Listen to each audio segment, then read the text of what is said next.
dalbanin jacayl waayo heli maysid jacaylkaad u baahan tahay. Waxaan hubaa inaad u baahan tahay dareen dhab ah, daryeel iyo danayn jacayl.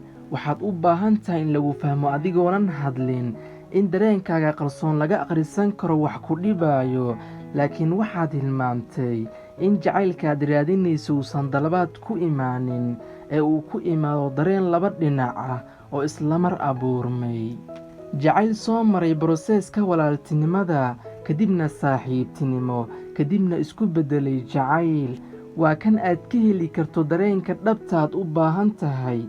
Waa kan aad ku degi karto, xasillooni iyo degnaansho aad ku dareemi karto. Haddaba su'aashu waxay tahay, sidee ayaad ku heli kartaa qofka?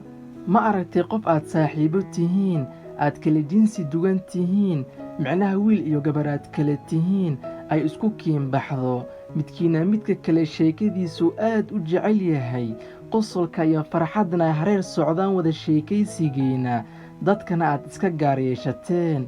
Haddii midkiina mid idinka mid ah uu maqnaado la tabaayo, aadna loogu xiisaayo, la weydiinayo halka uu ku maqnaa iyo waxa helay, kalsooni iyo aaminaadna ay jirto, labadiina dareen jacayl aad niyadda isugu haysaan, laakiin qofba qofka kale uusan u sheeganaynin, xoogaa cabsi ku jirta daraaddeeda, dareenadiinnu ay isfahmayaan. Haddaba qofkani waa qofka aad ka helayso jacaylka dhabta aad raadinayso, ee gacanta ku dhig, isku sheegta jacaylkaad isu qabtaan si aad ugu baxdaan xayndaabka cabsida. Maxaa ka farxad badan kana nolol macaan badan marka aad hesho qofkaagii lagugu talagalay, ku dareen fahmaayo, kula cayaarayo, kula kaftamayo, kula dhaqmayo sida boqorada loola dhaqmo oo kale.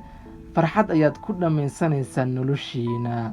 Haddaba wax kasta oo dalbasho ku yimaada way dhammaadaan, laakiin wax kasta oo si dabiici ah u imaada way waaraan.